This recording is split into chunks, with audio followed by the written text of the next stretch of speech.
Now, I have a question for you. Go Is for it. like no matter what you do, is rendering a video the most tedious task? Is there any way to like speed up the process? Is there anything that can be done to render a video quickly or Well, more quickly? it's a problem when you have one computer. Yeah. Um, there's these things called render farms. I don't know if you remember this from our I college days at remember I SCAD. remember seeing render farms and animation building, but I don't really know very well like how it works or like what what the It's details are about them. so it's basically like a dedicated computer that does nothing but creates the images. So like if I'm doing an animation or computer generated imagery or basically creating an entirely new image file for something. So if I do a color correction on a Yeah. regular video, live Yeah. action video, it's gonna do it in sequential order on my computer. So it'll create one frame, then the next frame, then the frame after that, then the frame after that, then the frame after that. And if there's 24 frames, 30 frames a second, and I Yeah. have an hour-long video, it's literally gonna take, however long it takes to do that, depending on the amount of nodes, and the RAM and all that kind of stuff. So what they do is normally they create these things called render farms. Now you can either have one in-house, Yeah. which is basically just like a computer. You could build one for about like 3 grand at like bare minimum, Yeah. which sounds like nothing, but in most things and Three definitely grand's within a pretty decent amount of money to spend for sure. absolutely, but in most things and definitely in art, time is everything. Yeah. So if you could speed up time, that's like the number one thing. So something that might render in the process of like days could be done in like 2 hours instead. You know what I mean? And if you're That could doing be that worth it. constantly, that Yeah. becomes worth it. Now, here's the other big thing about it is that render farms can free up your primary computer. So if I send a sequence to a render farm, that's working in the background while I can continue editing the next sequence. I Yeah. can start working on a script. I can start knocking out a budget, whatever. Normally, if you're a professional, you just have if like the CGI division of Universal is just doing that. But if you're an Yep. independent filmmaker, every little bit counts. I have a If you follow-up question too. One more thing before you Yeah, do that, please. because it might be the answer to your question. They also have cloud-based Oh, rendering okay. Yeah, things. that was my next question. Oh, look at that! I'm a psychic. Where you can upload stuff and they'll do it. Now, there's a catch to, obviously nothing is perfect. So, um, you know, I'm sure you've encountered this many times, and I know everyone listening has errors when you're trusting the computer to uh, handle the processing and stuff like that. Imagine that you send something off and there's an error that happens and you don't know that it happened. And then it continues the error or it just stops. You yeah, run into problems like that with render farms. So, I mean, that's a little bit of a catch. So, some of these cloud systems, they have like 24/7 eyes on your project and they'll try and troubleshoot and this and that. So you can just sure. sleep. But again, it comes down to money. It starts being one of those things. But yeah, it is possible. Rendering is a pain in the ass. That's why, like I was telling you right before we started, what I do is I get all my what's the expression? I wanted to say my nuts in order, but I know that's all, not your, the all your ducks in a row. ducks in a row. Thank you. That's exactly what I was going to say or meant to say. Um, I set it up on my encoder and I hit play or, start, and then I go to bed. And usually it's like tomorrow I have no edits lined up or anything like that. The computer can just go. Boom. There you go. Wow. Done. Uh, I'm curious to know something about your line of work, Mr. All right. Rainwater. Shoot. Um, what happens when you get a hand cramp? Does that happen often? Because I know you're Oh, yeah. using your hand when you're because you use like is it a Wacom tablet or do you use a mouse? I don't Uh, understand. I'm not sure your yeah. process. I used to use a Wacom tablet. Now it's just integrated into my laptop. So basically, like right now, I'm using a Lenovo Yoga 40 something or whatever. It's basically a laptop that you can fold into a tablet. Okay. It's super convenient in that sense. It's not my favorite working computer. Before that, I had a Wacom Cintiq, and that was my favorite. But Wacom computers, like the monitors are great, but the computers tend to be a little bit buggy in the sense that they have charging issues. So anyway, Wow. to get to your question, um, yes, my hands do cramp sometimes, and long term could be, it could be an issue. Carpal tunnel is a pretty big thing for a lot of working artists who do drawing and stuff like that. So what happened for me is I started just doing intense research into the matter and trying to figure out what can I do to make sure like I'm not in pain all the time while I'm working, because this happened when I was doing I think when I was doing when I was coloring Plants vs Zombies Garden Warfare, I was coloring that book and another book at the same time. So I don't think I've ever worked like that continuously.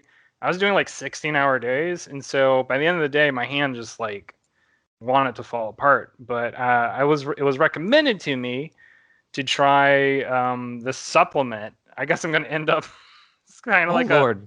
like an advertisement or whatever. But I do actually recommend this for artists who are dealing with hand cramps, and a lot of times it comes from inflammation. So you don't have to buy the supplement, but there's a supplement called Zyflamin that has all these ingredients. You could do just taking like supplements of turmeric, which is an anti-inflammatory, or ginger. I would highly recommend turmeric if you're just going to go for just one single thing. But I basically buy like a giant bottle of Zyflamin every 3 months, and Wow. that's like it. My hand cramps went away. Like it's not an issue that I have now. My issue is I sometimes have issues with like soreness in my drawing shoulder. So like that's my new thing that Mm. I'm gonna have to figure out how to deal with.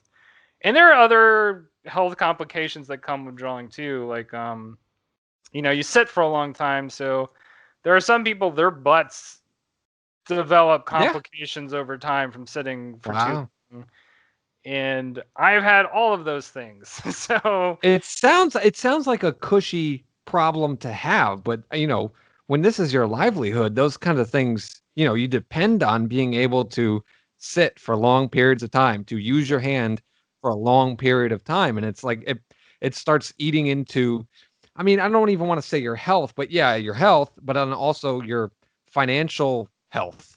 You know what I'm saying? So oh, I I like, mean, if you don't, it's one of those things where it can really eat up into everything. Because if you're in pain while you're working, like yeah. it becomes like a brain drain. Because Mhm. I have to like, if my shoulder's hurting, I have to take breaks. I have to like not focus on the pain or whatever. And so something I'm starting to do is to really regularly every hour and a half take a 10-minute break. I have a set of stretches that I do. I try and do yoga. Try and do this yoga routine every day to like stretch out my body and also build like muscular support. So like that's the next thing that I need to do for myself personally. Like, and I would recommend for anybody else who's dealing with this, because generally, drawing, sculpting, those aspects of art that use your entire body, it wears on your body over a while. After a while, if you're doing it 8 hours a day, so like, um, highly recommend. I mean, everybody I recommends exercising, but it turns out you really do need it for having a sturdy enough body to do, an 8-hour session of work a day. So, but That's crazy. I want to get to a question that I have for you now, Jow, which is I have this list right here to remind myself because I'm not very good at remembering everything. So this is a question I thought about because you did this and I attended this premiere, and I've always wondered this because you may have explained it to me, but I don't remember. Which is okay. Let's say you independently produce a movie. How do Mhm. you get a theater to play your movie? Uh, well, first off, you have to harass the corporate headquarters. Even if it's in an independent theater, you have to call and email a lot. Um, it's staggering how much they don't want to play your movie. Um, it really is. But I don't. I think that there's some kind of legal thing that they don't want to get into. That if Gotcha. you are on it enough, that they kind of have to get around to doing it. Uh, First thing you got to do is get in touch with them. They want money up front right off the bat, and it's like you have to rent out the entire theater. But then you have to jump through a whole bunch of different hoops for them. So, like, number one, they will not play a DVD or a Blu-ray. You have to give them what's called a DCP file, Okay. which is basically a digital film reel. Now, the problem with this, and this actually goes back to your original question about rendering, is the creation of these files is incredibly difficult. Like I can do it on my computer here, but having it trustingly, being able to trust it to play correctly is Yeah. hit or miss because here's the problem with that. I don't have a way to project that file at home. I don't have the software. I can create the file, but I cannot test the software. So you can pay a company thousands of dollars to create the file and then more thousands of dollars to test the file to make sure that it works right.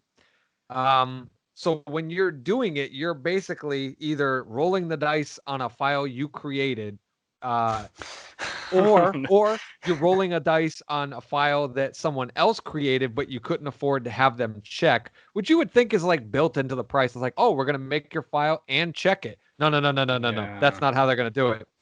Now, granted, the the specs for this kinds of stuff is incredibly. It's like night and day. So a Blu-ray, for example, could play something at 35 megabits per second, whereas the DCP file would play it at 250 megabytes per second, which is huge. That amount Yeah. of the difference in compression, which plays into the pixels and the sound quality, all that kind of stuff.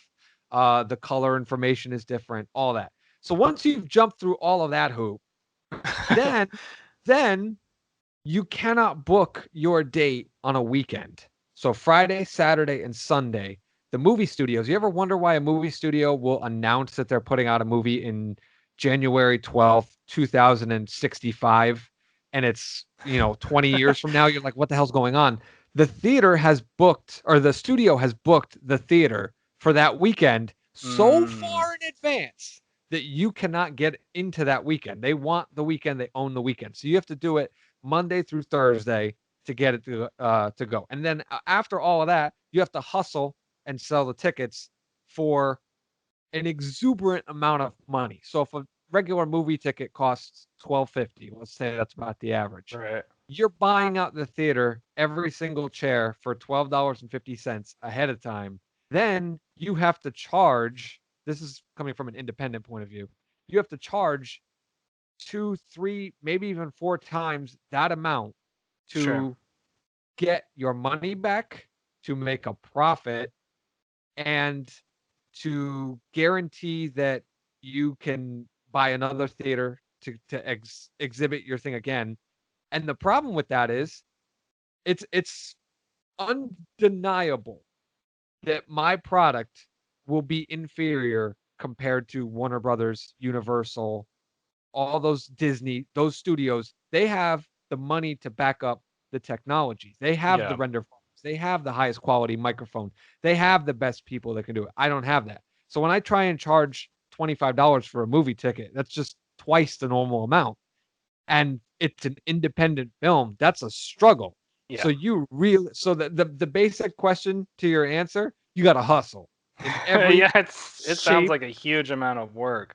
every shape or form. I was very fortunate with Digits that we were able to sell out that theater in less than 24 hours.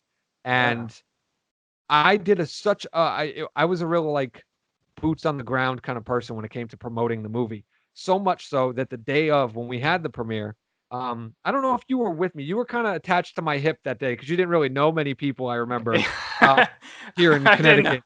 In a lot of ways, I didn't know what was going on. I was just kind of wandering around like a Yeah, toddler. yeah.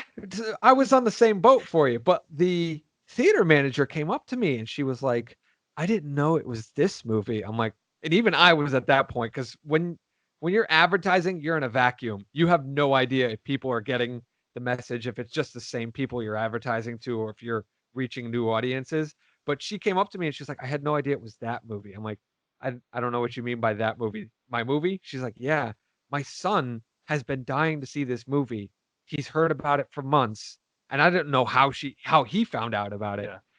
And she was like, "Can he buy a ticket?" And I was like, we're sold out. She's like, "All right, is it okay if we bring in folding chairs?" I'm like, you're the theater manager. You tell me. I don't know about the fire code or anything like that. She's All like, "Yeah, we right. can bring it." I'm like, "All right, that's fine." She's like, "Do you want them to buy tickets?" And at that point, I'm flying so high on my ego. I was just like, "No, let them come in. Take up some seats. It's all fine." So I guess what my answer is what I said it was hustle. You got Yeah. to hustle to get the theater's attention.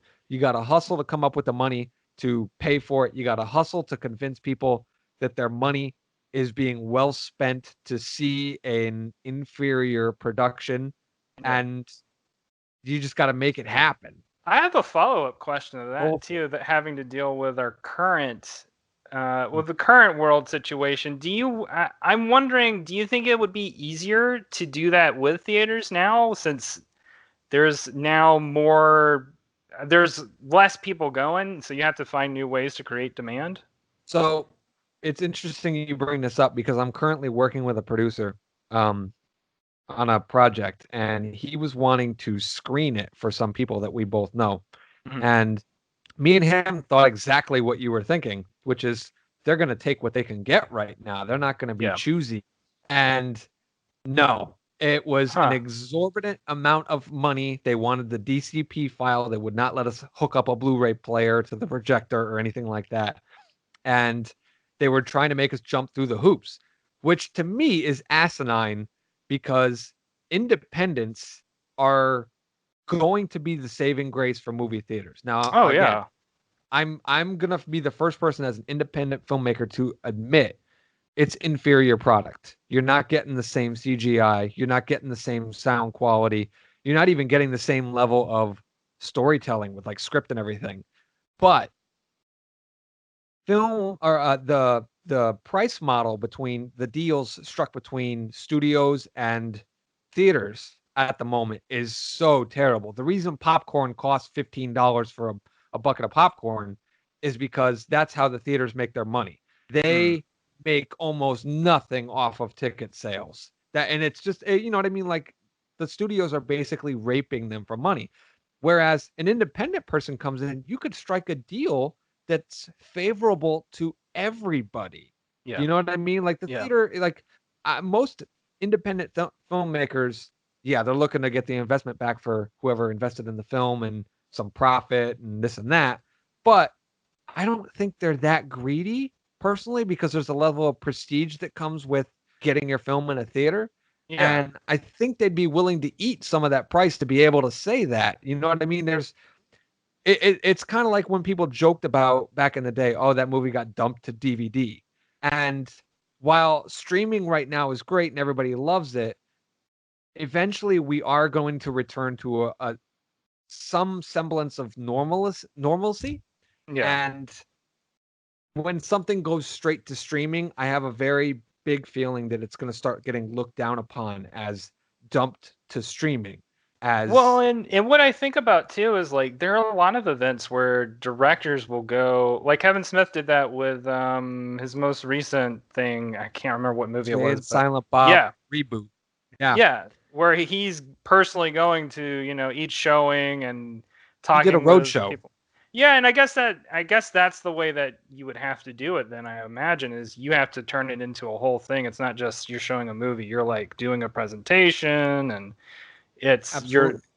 you drawing the crowd with infamy and all that stuff. So Well, and that's difficult because him and Tarantino have both recently done road shows. I know Tarantino did it with The Hateful Eight, where he toured the country to do it. But when I was at advertising digits, I had a very local market.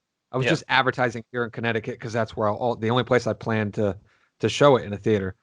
They have that name, that brand name, Tarantino, Kevin Smith, where they can show up in Cincinnati and everybody is coming because they know Tarantino's in town. Yeah. Whereas if I show up, I have to spend marketing dollars and advertising to get there. So it becomes one of those things where you really have to start counting on the internet to help you get that out there. You know what I mean? So like Yeah. when you're an audience member, you really have to vocalize on the internet what you love that people don't know about. Not to sound like a hipster, you know what I mean? But Mhm. you really have to contribute to the advertising model because there is nothing more effective and cheaper than having a fan gush about your work as an artist Oh yeah, it's the online. same. It's the same from the perspective of comics, because like all, I mean, I feel like art in general thrives on word of mouth. Yeah. Like, in this day and age, almost everything acts that way. But you can't beat word of mouth for you know spreading the gospel for whatever it is that you're doing. I don't even think it's about money either. It's about authenticity. Yeah. It's about, you know what I mean? Like these people stand to benefit only because, like, when they endorse your work, it's like the only benefit they get out of it is they're giving you, the artist, the opportunity to make more work. Does that make sense? Oh yeah. Because the more exposure that you have, the more income you can generate, the more you can sustain yourself as an artist, the more you can invest into your projects, and the better most of the time your work becomes and more fruitful your work Yeah. becomes. So it's like once that level of authenticity comes out there, people trust it. Like I don't trust Rotten Tomatoes. I look at it, yeah. Everybody, when they look at movies, they're like, "Oh, I got to check out Rotten Tomatoes." But Right. how many times have you checked out Rotten Tomatoes for movies that came out in the '90s that you love? You look at the score, and they're like in the toilet, and it's like, what? And even you can even go back and you can look at YouTube reviews for like Siskel and Ebert, where they will dump on a movie and then maybe 4 or 5, even a decade later, post like a recant of the entire thing where they'll take it back and say, "I was wrong." Da da da da da. And Yeah. it's like you're just so disingenuous. You're saying what you think people want to hear, but you're not giving an honest critique, or you don't have a real understanding of what the film is about. So when you hit with an audience, man, like that's the best form of advertising. So that's Oh really yeah. what can sustain that kind of model. I wish theaters would really endorse independent films because I feel like that is going to be the saving grace for both them and storytelling in general, at least filmmaking side. They might Is have to at some point, depending on how things go in the next year or and so. and that's fine by me. Put the back against the wall, and they're going to start begging Yeah. independent filmmakers, and that's going to start dismantling the studio system, which is kind of Yeah. something that I'm looking forward to watching. I The would be It's not the excited about some of demise. that.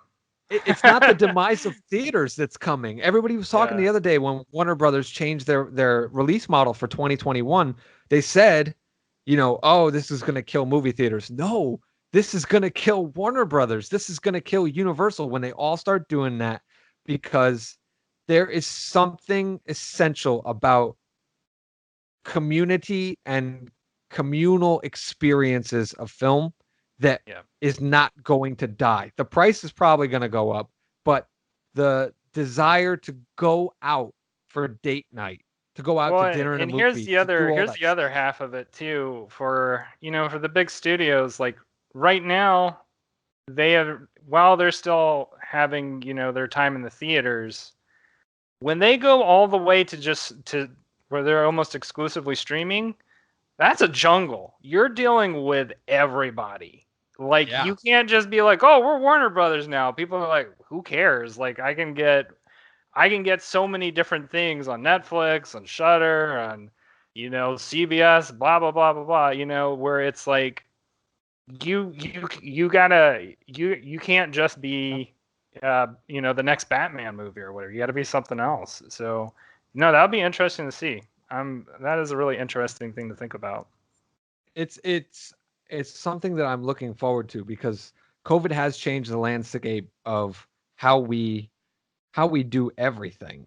Like there are Yeah. mom and pop businesses that, never thought about having online delivery that were always just like, oh, you got to come here and eat the food, or you got to come and get our Yeah. takeout. You have to call us. That are now using Grubhub. You know what I mean? Like, Yeah. so the entire landscape of the world has changed. I think it's brought a lot of people into the 21st century, but there are just some classic things that you cannot kill. They will evolve. They might go up in price. I don't see them dying. Yeah. Um, Speaking of things that are dying, I was painting the other day. I was painting the nursery for my son's room. I painted a giant mural. And one of the things that I did as a dumbass, because I don't paint very often, um, I did not wash out my brushes crazy good. Like I Okay. rinsed them underwater, but I think there was still paint that I couldn't see deep within the brush, like the core of the brush. Yeah. And obviously, as it dried out, it hardened. And I wanted to ask you, is there a way to rescue a brush? Because I did pay a lot of money for them. And then these are like art brushes, not like just regular paint brushes, because I was What doing mural work. So I wanted to I get have in a with like tiny detail. I have a But bunch of I questions regarding this. So, A, what go, kind of paint are you using? oh, uh, Do you know if whatever it's they sell at acrylic Lowe's or Home or Depot. Oh, okay. Ooh, not Hmm. off the top of my head. I know it was Okay. satin. Okay. It was a satin finish. Well, so it's a wall paint, so it probably isn't an acrylic. It's probably a different If probably you like said the type weatherized of type. paint, I could probably point it out, but off the top of my head, I couldn't tell So you. my first suggestion would be in your situation because it really depends on the kind of paint. So like, Hmm. watercolor is easy because it's just water. You really just have to soak the brush for a little bit or wash it a bunch, maybe with some soap. You don't really need soap for watercolor. Okay. Acrylic, it is. I have never had to do this, but from what I understand, there is. I can't remember if it's called acetate or acetone, but it's a paint stripping type liquid. It's incredibly toxic. You have to do it outside. Like don't do it in your Okay. house. Good to And know. same with oil painting. Oil painting, you have to use turpentine to clean your brush or some other kind of. There are odorless paint thinners, but turpentine is what I've used in the past. Once again, you have to either be in a well ventilated area or outside to use it. But that will generally strip the paint off the brush and should preserve the brush pretty well. And I don't think it really matters on like what kind of brush it is. Like Hmm. I think it would work fine. I mean, are you feeling concerned about the quality of the brush being Not affected so in any much. way? I've, because I was, I'm a big oaf, just kind of like rubbing Hmm. the bristles on the brush or whatever, trying to get stuff out. And, I had like a stray, um, are they hair? What would you, what's the Yeah, hair, bristle? bristle, hair, Or yeah, either. whatever. You know what I'm talking about. Yeah. I had like a stray one, and that can be detrimental when you're painting if there's just Oh one yeah, thing off. yeah. So Because I got like you're a talking nail about clipper, and I with like a detail brush specific. yes, Yeah. Okay. yeah. So I got like a That's nail tricky. clipper, and I clipped that off, and I was just like, yeah. But other than that, I feel like the brushes are pretty well lasting. Like they're not gonna die anytime soon. Yeah, I mean, sometimes I work with pen and ink, and so ink is different from paint, and it's a little similar to watercolor, but the You way use it ink dries, with brushes? yes, like black ink. Oh, I'll use it to like if I do an illustration, or if I don't do it with comic pages anymore because I do comic pages almost entirely digitally. But if I'm doing like a watercolor illustration, hmm, I will sometimes ink the line art with black ink, and black ink dries in a way that is a little bit like acrylic, where it'll get tough. And sometimes, actually, curiously, with that, you kind of want it to dry a little bit on the brush because, depending, it'll actually help the brush maintain a point longer and better. Um, okay. But I don't know if that would be the same with paint because it sounds like the issue you're having is having to do with the way that the paint is drying. It is messing up the bristles a little bit. So yeah, I mean, I would recommend. It sounds like with the kind of paint you're using, you might want to look at. I want to say it's acetate. It's either acetate or acetone. I can't remember what. Acetone sounds familiar, but I'm deferring to your expertise on Or this. I'll like look into it. some kind of odorless paint thinner would probably do the trick. I would imagine. So now I want to segue to a question for you, which is as a person who is doing film and doing all aspects of film, what for you do you think are three underutilized tropes for modern filmmaking? So, and by that, it could be, you know, cuts like, cinematography, it could be screenwriting tropes, it could be directing tropes, etc. Like, what do you feel like is just not being used lately that film is missing? So, um, well, and this is something I'll probably say a couple of times during this answer, but everything is a wheel in terms of storytelling, at least from my point of view. So whatever's hot now, you look at the bottom of the wheel, and that's something that was hot, 10 years ago, and that's the thing that needs to roll back to the top. Um, so one of the things that I've noticed, and this is like, I find myself ahead of, I don't know if I want to say the mainstream, the zeitgeist, the pop culture, whatever it is you want to use to describe it, but I am usually pretty well tapped into what's on right now and what should be coming. So, like most of the times, I have this terrible thing, and everybody knows that who knows me knows this is that I will pitch a movie and like a concept in a genre or whatever, Yeah. and a year or two later, that movie will start coming out, and everybody looks at me and they're like, how the hell did you know that was going to happen? Like movies that weren't announced or anything like that. I was like, how Yeah. did you know that this movie was going to be a big hit? And I was just, and my answer is always the same. I just read the terrain. I'm looking at what's being neglected, and then it's one of those things where studio executives will be like, oh, shark movies are big right now, we need a shark movie, and then they oversaturate the market with Right. shark movies, and everybody gets tired of shark movies, and then it's like, all right, what do we do now? That's one of the reasons why I hate Blumhouse. Sure. They are They're one of the they're packing they the are streets with they are the pollution of horror, in my opinion, because they throw everything against the fucking wall, and it's like, well, let's see what sticks, and then we'll do a bunch of that. They have so much garbage out there, it's not even yeah. funny. For every Get Out, for every Paranormal Activity, there's 50 shit films that they have put out there to just pollute. And like you said, the internet and stuff is so filled with things trying to get your attention now Yeah. that it's no need for it. It's like, oh, of course they're gonna have a hit because they put out 72 films last year. It's like ridiculous. Um, but one of the things that I personally can tell you right now that is not being used that will find its way back into the mainstream and really start making things noticeable is atmosphere and environment as character. Ah. That's something that I have felt is missing in cinema for a while now. And it's something that when you see it used a little bit, those things tend to take off quite well. And an example of this, I would say, is Stranger Things. Oh, sure. Not necessarily the storytelling, the sci-fi, and all that, but the fact that they did a period piece and they set it in the 80s, that atmosphere, the environment became a character within the show. And that's one of the reasons why I feel like that thing hit is Oh, because yeah. they really were able to lock in that period. It was fresh. It wasn't something modern. It was, it was set in that time period. So I feel like when you use an atmosphere, whether it's gloomy and you just kind of take your time, let the fog settle in a shot or something like that.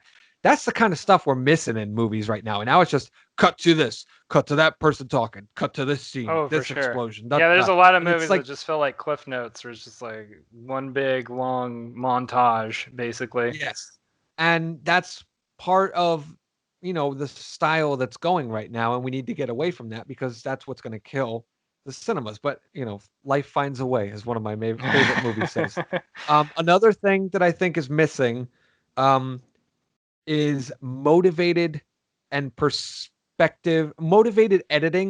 perspective storytelling, withholding information, because like the editing is an overlooked art in terms of filmmaking. Oh yeah. And a lot of people these days are focused on the writing, the directing, and the cinematography. God, people can hump cinematography till the day comes to the end. But the editing is one of the things that really needs to get focused in on, because, when you have really good editing, you don't notice it. And that's the beauty of that. But sometimes it's okay to notice the editing because you're just like, wow, that was brilliant. And it really starts to do it. Like Christopher Nolan, it wasn't the biggest movie, but Dunkirk, the things he did with editing in that movie were the absolute standout of that entire film. I'm gonna have to Cinematography was check that movie out. I gorgeous. haven't seen it yet.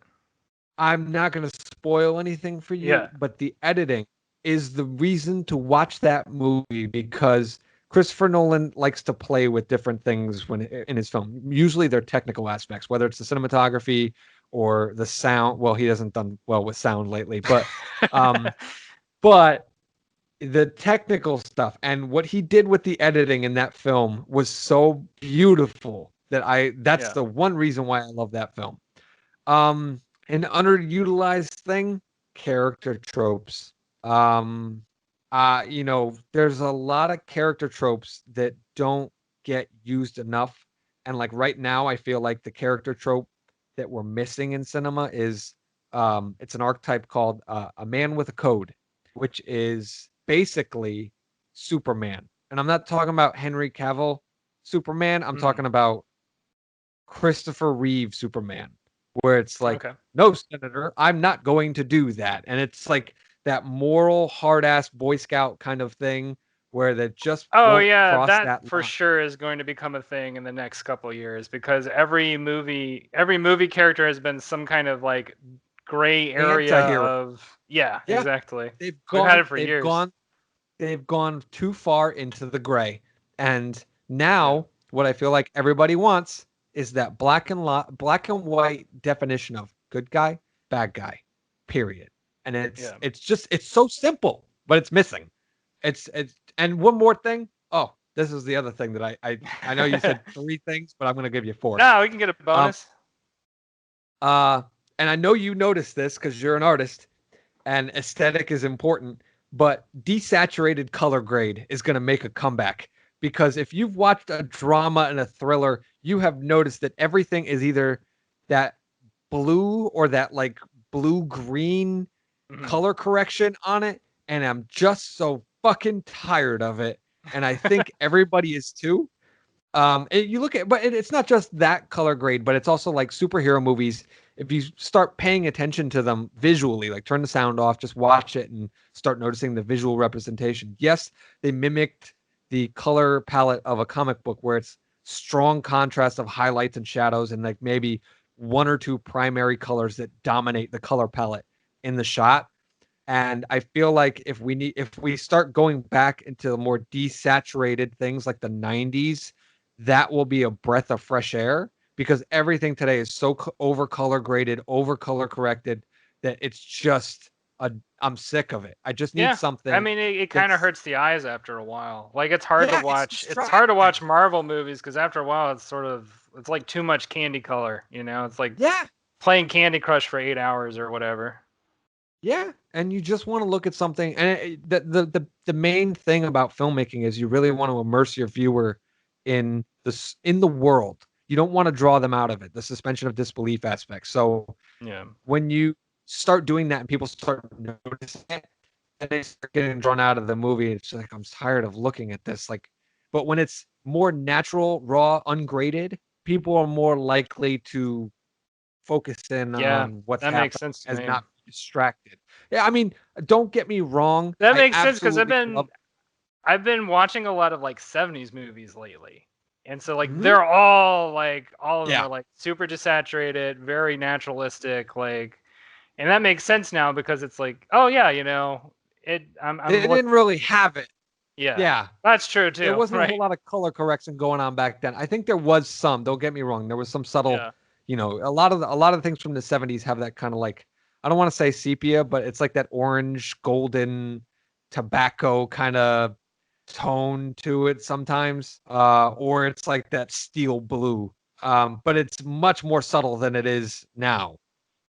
But it's just one of those things, man, where it's just like I love when it's used correctly, like Scott Pilgrim versus the World. That's exactly when you need to be popping those colors, that kind of style. But when everybody's doing it, it's just like, I'm sick of this. Give me something else. Yeah, it really loses its impact for sure. Absolutely. Um, so I got a question for you while I'm talking about aesthetics and stuff like that. I'm all ears. You're locked into a frame when you're telling a story. You can't show motion because if you showed 24 frames of a punch moving forward, your readers would get pissed as fuck. So Yeah. my question to you is, what is the best way as in a singular frame to demonstrate some kind of an action in a frame, in a slide, in a panel, whatever it may be? How do you demonstrate that singularly? You know what I mean? I have 24 frames a second. You have one frame for 30 seconds. How do you demonstrate action? That's always the biggest challenge with doing comics because yeah, I mean you have to really figure out when you're pacing out a story and figuring out what panels are going to be what. You kind of have to break it down into a hierarchy of, okay, I have a panel here, and let's say that I have my main character is throwing a punch, and in the background, I want to give some indication of maybe what secondary characters are doing. So, first and foremost, I got to make sure that, I mean, this goes same with cinematography, of course, but um, I got to make sure that my main character is front and center. The way that they're throwing the punch, the way it's drawn has to be able to express that energy.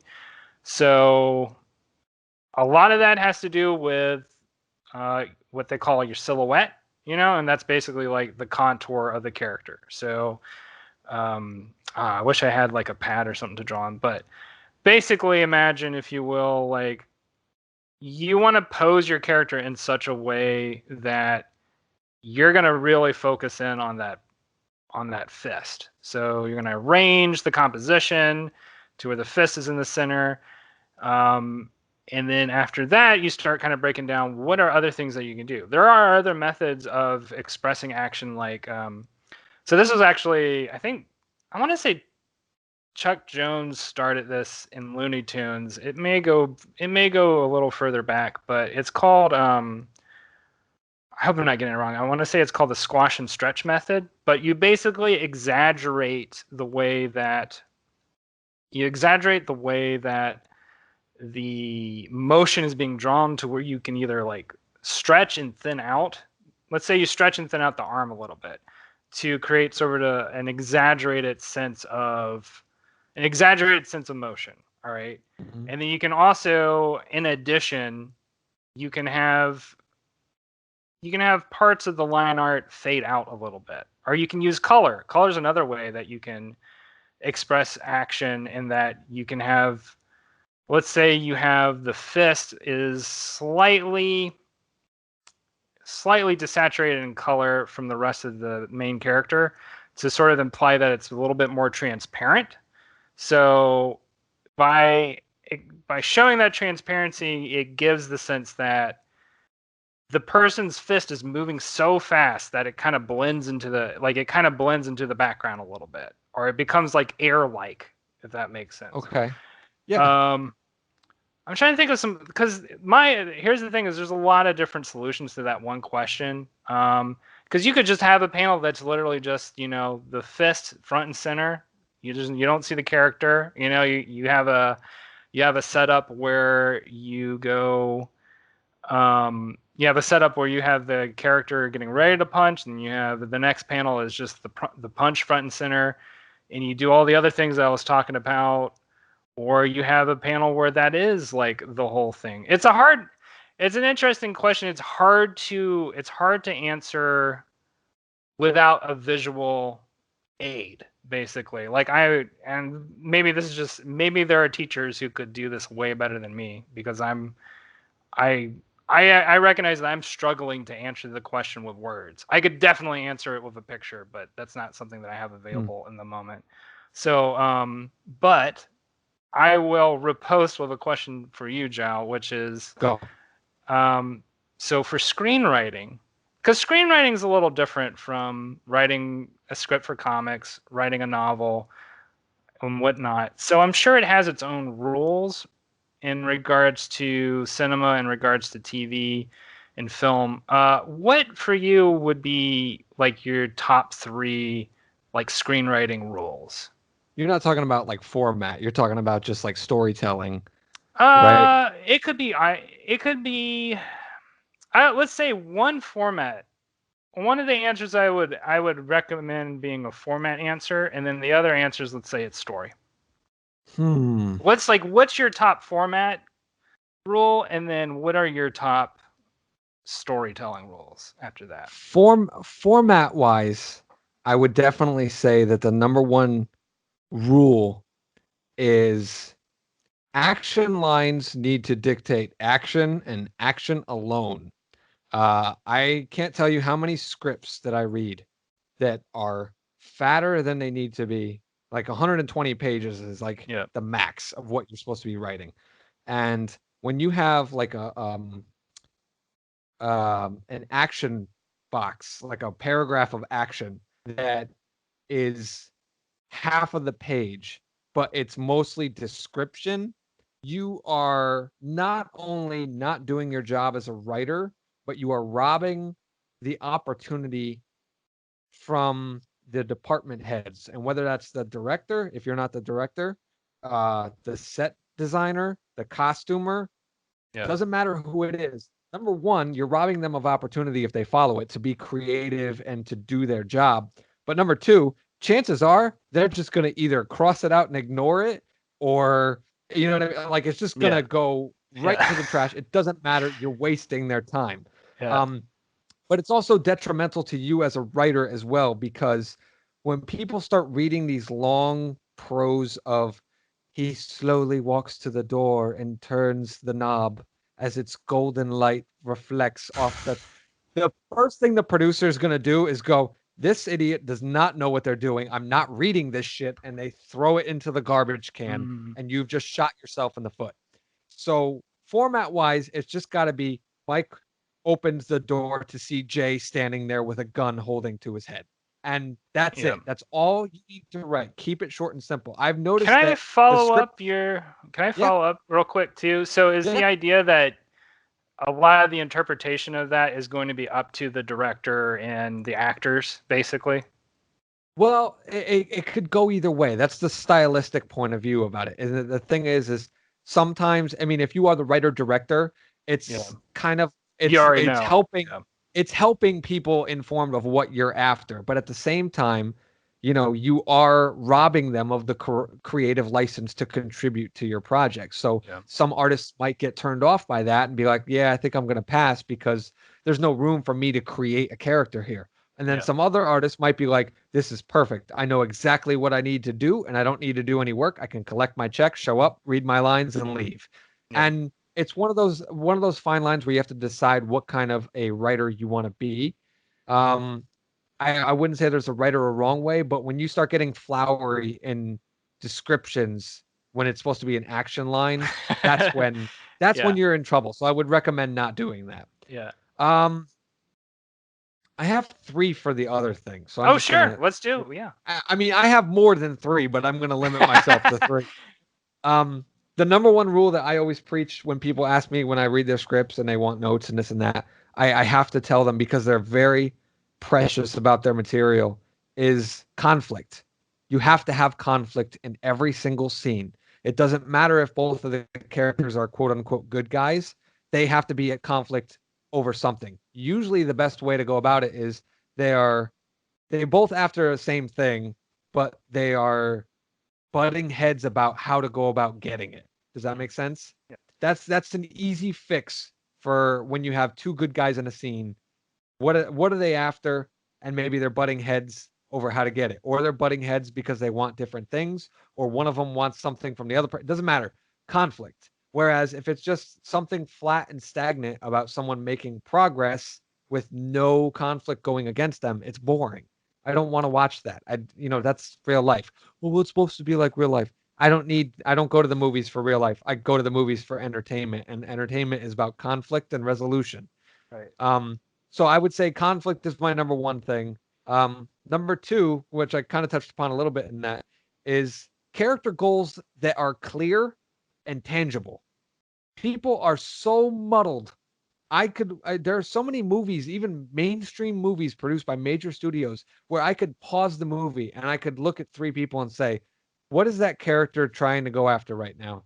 And they, I don't know. And it's got to be something tangible.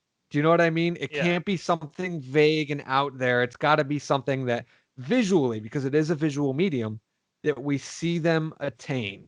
And when we don't have that, we check out as an audience. We're bored. We don't care. It's like, oh, all right. And most of the time, you got to make those things new, fresh, interesting. So a tangible thing that people are after in movie characters are after, money. I don't care. I've seen this. You know what I mean? There's Right. no personal stakes or anything for that. But if you just say, "Oh, I'm after money," even that's just not good enough. It's got to be, "Oh, I need $1 million." Like that's Sure. clear. That's Sure. you know what I mean? Like that finds it in. So when you don't have those things, that's a big problem for scripts. And I've seen scripts that just don't have them at all, even for the beginning to end. There is no goal for the entire character, and there's nothing tangible, nothing that they're after. And it's like, I don't know why I'm watching this person do nothing. I could turn on someone's webcam and that's it. Last but not least, my big thing, and this is a recent discovery for me. It's hard when you're writing the script and you don't know what your theme is yet, what you're wanting to say with your story. Sure. Because in the end, when you're watching something on screen, you want to have something to take away. Yeah, there's got to be cool explosions and love scenes and funny little dialogue quips and this and that. But you really we go to stories for kind of like how you were talking about in episode one, the tarot. We're looking Yeah. to unlock something subconsciously in our own lives that we can pull from those stories to improve our lives. Now, it doesn't need to be preachy and over the top and, very biased or politically slanted or anything Yeah. like that. It just needs to be a universal theme that resonates in every scene, in every character, and in every conflict. And when you run into a brick wall with your script or storytelling, you have to ask yourself, all right, how do I serve my theme? Do you know what I mean? Yeah, I like theme as theme's a really good rule because theme will help me orient in terms of how I'm going to write a story because it will like I start it really does like what am I trying to do with this motion? It really tries to narrow. It yeah, focuses. thank you. Yeah, it Yeah. narrows everything out to where it's Yep. like, okay, I know exactly where this is going. I know what I'm trying to do. Yeah, I agree 100% with that. That's a really good rule to have. And the tough thing about that is you have to be able to do it so that your theme is questionable, so that you as the artist or the storyteller knows where you're going with it. Yeah. But if you have a character who's got a very obvious theme, like love Yeah. transcends all or whatever, your antagonist has to be so well written that they question it, that your audience goes, well, maybe he's not gonna learn that love conquers all. Maybe this is the thing about how love can destroy you. Oh yeah, And you have to present. I love stories where the antagonist is kind of the representative of the theme because then everything becomes about it makes that questioning that you're talking about more of a more solid, you know? Yes, It makes it such that you really kind of go, "Oh, okay. I never even thought of it this way before." right. And And everything so kind of like gets there up in the air. when I'm writing, like, so right now I'm writing a screenplay about depression and suicide and things of that nature. And obviously the main character is going to be, fighting for that idea of, I'm going to overcome this and I'm going to stand tall and I'm going to be okay. Yeah. And then you have your antagonist who's presenting an idea of, you know what? Maybe you're not going to be okay. Maybe you should kill yourself. maybe you should clear out the way for the rest of us. And Mhm. then you have side characters who represent different things where it's like maybe I need to get out of his way because I'm the one causing his depression. Maybe I should kill myself or like something like that. Yeah. And you once you have all these different variables, when you can examine an idea from more than 2 points of view, your audience will start to wonder, and especially if you back them up in a way like you look at the thing like The Dark Knight. Everybody talks about Heath Ledger's performance as a Joker, but when you look at that character's perspective on things, it makes sense to a lot of people. Oh yeah. And you're watching this movie and you're going, wow, he's kind of right. And that is what the key is, because then you don't know what's going to happen next in terms of the plot. You, as the Yeah. writer, know where you have to go. But when the audience is second guessing what's going to happen, that's how you get them on the edge of your seat. So the theme resonated in every scene, every conflict, every character. That's my third rule of storytelling. That's Go. that's what I go to when I'm in a roadblock or against what's the word I'm looking for here? The creative wall. What's it called? Oh, what's it called? Oh my God. He gets what's happening right now. Yes, exactly. This is hard. It's really hard. That makes. Oh, I had a question for you. Then this Okay. is a really hard about things that are hard, and we don't have to get sexual with this. But what is the hardest body part to draw, Oh regardless of whether God. or not it's a human animal? It's It's almost unilateral across the board. What's the hardest body part? Because across the for me, board as someone for. who doesn't draw, Yeah. it's Go ahead. everything. But I'm Oh. curious to know what you, as a professional who does this on a daily basis, what part do you like? Oh, now I got to draw that. Yeah. What is it? Actually, lately it's been feet, but I would say for anybody, because I just don't draw feet that often. But like, Sure. feet and hands, like every animal, like feet and hands is just the most complicated thing because they, like hands themselves are like a body part, are not. I'm not. They are a body part. Are Yeah. like a full figure in themselves because it's like you have Okay. 5 different fingers you have to deal with. The shape of the hand is just odd, and it's also very polymorphous. So like a torso, there's only so much you can do with a torso You can when you only draw bend it. certain ways. Yeah. Yeah. There are extreme limitations to drawing a torso, drawing a head and neck. Hands, on the other hand, I mean, part of the reason why humans are so specialized is because you can do so much with a hand. You can do so many different positions. You can stretch it in ways that the rest of the body just doesn't do. Like, and then having to deal, like I would have to say like the last 5 years, I've actually like started to get competent at drawing hands. But the one place where I'm always struggling, if I do struggle, is hands for sure, and then feet second. Feet are difficult as well because I just draw a lot of people with shoes. So if I remember drawing somebody with bare feet, it's like, when was the last time I drew a foot? What the hell does that Yeah. even look like? But It's like working for Tarantino. I need you to draw the feet. All right. He's like, all right. I don't do that very often. I do. so yeah, I mean, like I said, it's they're hard, but so my question for you then, my final question, Jow, Bring it on. is as far as like, as somebody who has used cameras, bought cameras, etc.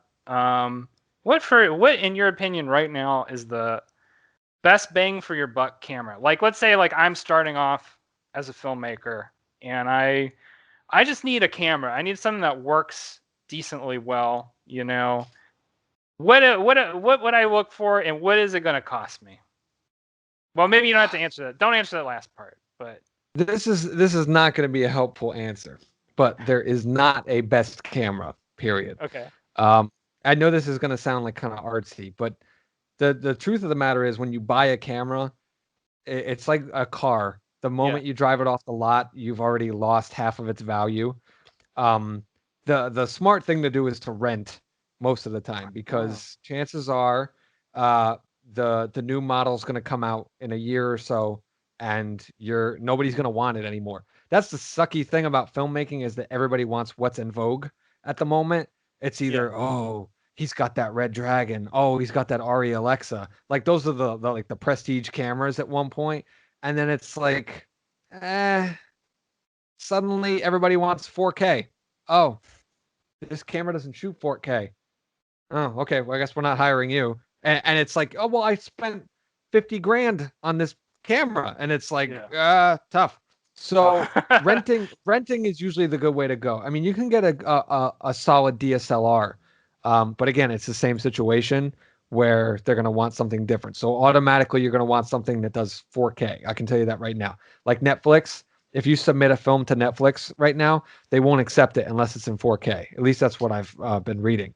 So it's one of those things where you really have to be with the times and you have to continually reinvest. So it's better to just have the um to rent cameras. But the thing that will really save you, and this is actually where the quality really truly does come in when it comes with a camera, is lenses. So if you really invest in good lenses, those Okay. can be interchangeable with the cameras. And Oh. that is where a lot of the quality that your camera, I mean, there's something to be said about the microchip and the processing power of the camera that you have. Duh. Sure. But lenses make the world go round. If you have a set of quality lenses, if you have like Zeiss lenses, you can most of the time interchange them with the different cameras that come and go. And that's where your saving grace is going to be. You want to have a nice variety of them. You want some prime lenses, you want some wide angle. Fish eye is really weird unless you're doing like a skateboard video. Um, but there's a lot to be said about investing into a good set of lenses and taking care of them and using them right. But I mean, outside of that, you really also have to think about the aesthetic look that everything is going to give you, especially from camera point of view. Yeah. If it fits your subject matter, if it fits your budget and your intended audience.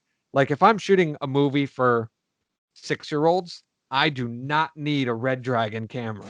Like the quality camera that you know what I mean? I could shoot something on the same thing I shot digits on 10, 12 years ago, and the kids aren't going to care. Mom and dad don't really care as long as the end product is priced accordingly. Yeah. So you really kind of you have to weigh your budget and all that kind of stuff. And then once you got that figured out, you can start making decisions. And then like aesthetic, there's a lot to be said about film. When you have something shot on film, it's slightly better than something shot on digital, and it's innate. You can Yeah. tell it was shot on film, and it just elevates it a little bit. So for me, someone who's an independent filmmaker, every independent filmmaker is shooting on an iPhone. You know what I mean? Because that's in vogue. Oh, I shot Right. this on an iPhone. And a lot of their things look the same because they don't have interchangeable lenses. It's the same camera chip, same processor, all that kind of stuff. But if I want to stand out as an independent filmmaker and I shoot something on film, not only is that word of mouth, oh, he shot that on film, that's going to get attention to my film, my story, my movie. Yeah. Um, but it also is going to set me apart visually from the pack, which I think is important in this day and age, is to separate yourself from the noise. Like you Oh, for said, we were sure. talking about before, of the Yeah. internet, where everybody's got something out there for you to look at and you want to look at it. And it's like, okay, do I want to watch this independent film that was shot on an iPhone and has terrible audio? Or do I want to watch this thing that was shot on film, like tangible film, has good audio? You know what I mean? Like that kind of thing makes a difference. So if you can afford it, you go for the camera that can set you apart and you make sure you have a good set of Ah. lenses and you use it accordingly. You use it to the benefit of your film. You have to be creative with your shots. And that's kind of how you do it. Wow. That I'm answer, long-winded with like, my answer. that answer really subverted my expectations. I had no idea that was what I was in store for, but I like that. That's really interesting to think about. I didn't even thought about lenses at all. Let me tell you something. In terms of the current camera, if you had asked anybody else, if you had asked like a modern day cinematographer, they would Yeah. immediately tell you about what's about to come on the marketplace, what just that did come out on the marketplace, or what's in vogue. And I get so much of this shit on set when I go on productions. It's such a pain in the ass when all they're talking about is, oh, did you check this out with the new codec and the processor and the It's like, I don't care, dude. I'm here. I'm just like pushing a mop, trying to be a PA or something. I'm just here Yeah. to help do it. I don't need to wax poetical about microchips and technology because it's all going to be stupid in 20 minutes. Somebody else is coming out with a new camera that you don't know about and this and that. It's stupid. It's one of those things where it's like, um, you do what's right for your art, and whatever it's going to be, it's going to be whatever's in vogue is going to be dead in 10 minutes anyway, which Sure. is kind of what I wanted to ask you in closing.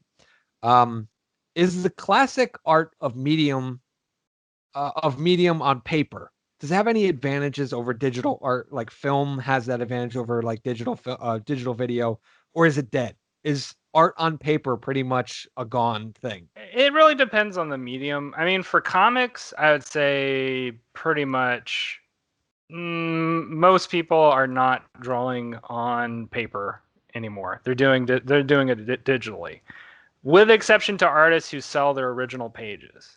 So you have to be that kind of artist where people want to buy your original pages to even be at that point, or to be Hmm. in that area, to be doing that.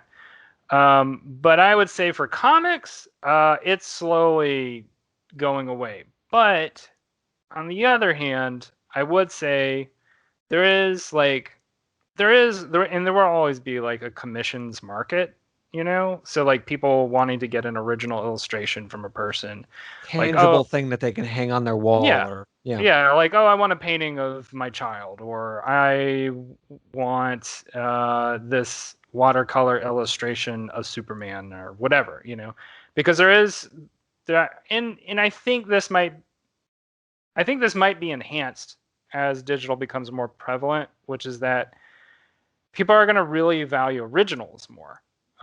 So original comic pages or original illustrations. There's a whole. I mean, back in the old days when there were comic book conventions, there was a huge market for people who just wanted to get original sketches from artists because they had a collection that they're either creating, or they just wanted to have like a piece of art to decorate their wall, or I think they were like investing in an artist, like, oh, I got this before he drew. there are people who do that too, for sure. And I think that's part of it. There's definitely, I mean, that's always an aspect of fandoms, like The people who, collectings, yeah. yeah. But there is a big part of it where it's people are just like, I want original art to decorate my wall because I want to support artists, or I just think it looks cool, like same with, in correspondence with that question. I would say also like another media where it's kind of a media where it's kind of dying, and it is also an analog media right now, is like gallery art. So like high art or whatever we Yeah. call it, Yeah. Right. like it's kind of something that publicly, I mean, not publicly, the general populace just is not interested in, because it's gotten too, kind of going back to what we talked about last time, where it's getting too much into like artist signatures, where it's just like, oh, it's a big metal cube on the floor, that's the whole thing, you know Yeah. like people don't want that. People want to go to an art museum to see like a beautiful Rembrandt, or like, something where it's like you cannot, the kind of skill it takes to make that painting or that photo or that sculpture cannot be copied, cannot be just done by some other random person. And I think that is ultimately, I mean, I would like to imagine that that's where art goes more in the future, because so much of art in general is about reproduction and about, easy, yeah, easy reproduction. It's like, I there's an infinite number of copies of digital comics. So it kind of in Yeah. that sense loses its value. But there can be only one original page of, Todd McFarlane's Spider-Man number 5 or whatever. Yeah. I wonder if, eh, because as artists, most of the time we like to believe it, sure, but if we're facing hard facts, when we're creating things, we have no idea if they're going to be big or not. Do you know what I Yeah. mean? If it's going to blow up and be a thing. So I wonder if, the smart move for an illustrator or a comic book artist or so, anyone who puts pen to paper or Wacom. How did you pronounce it? What, Wacom? Wacom. I say Wacom because it's supposed to be. It's short for. I think it's short for Washington Computing or Washington Communications or something like that. Oh, Because it's kind of based like in how Washington. so I'm mispronouncing it, kind of like GIF and GIF. Gotcha. But the point I guess I was making is that, when you're doing stuff like that, you don't know if it's going to be a hit. So it's like if Yeah. you created it digitally and then it's a hit and it's like, oh, I don't have anything to commemorate that. I just have the original file. Like you can't send that file and be like, this is the original Photoshop file that I created it in. It's like, who cares? Like, well, the compromise with that is then you start printing. So sort of in tandem with what we're talking about.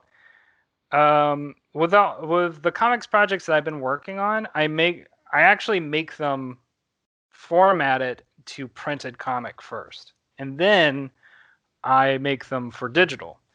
It's kind of a weird process because, like with Webtoon formatting specifically, like it is a vertical oriented format. You cannot do wide shots at all. It doesn't exist because the vertical format forces you to do these long, tall panels. And if you try and do anything wide, it gets shrunk down to this tiny little unviewable thing. So it creates a really interesting challenge in terms of making a comic page, because a comic page is not super vertical. It's a little more rectangle. It's a little wider, than yeah, a super, like a smartphone format, sure. Yeah. So that's kind of my take from that. And then beyond that, if people are wanting originals of your art, just start doing that, and But that can be a little, essentially pen and paper is dead. it's dying.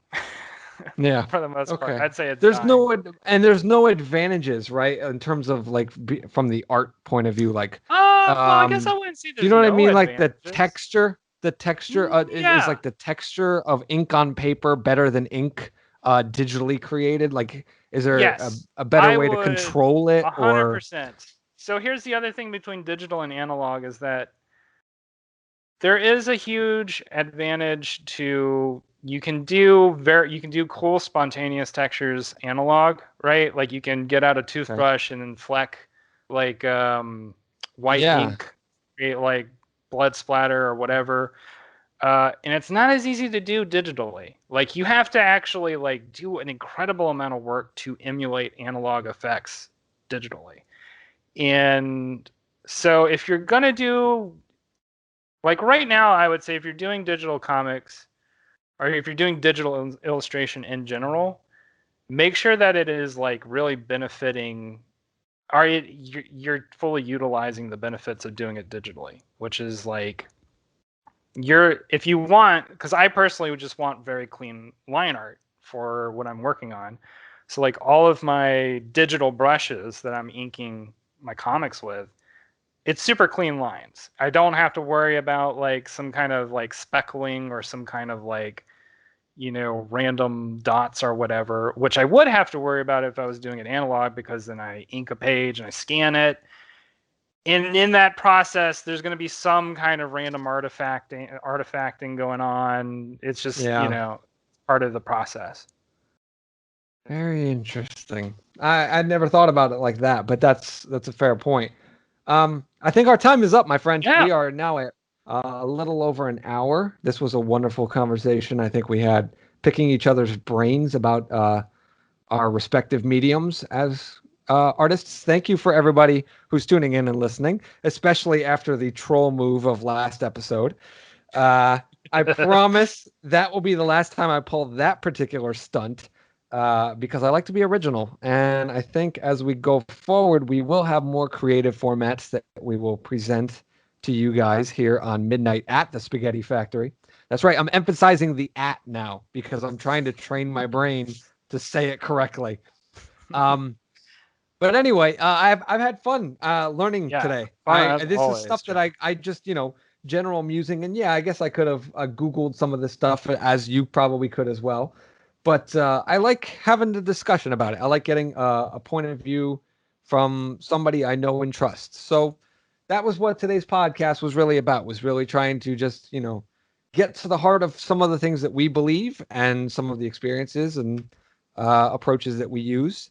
So hopefully we'll do another question type podcast again in the future. But for now, we will retire this particular format, and we will see you guys next week with our.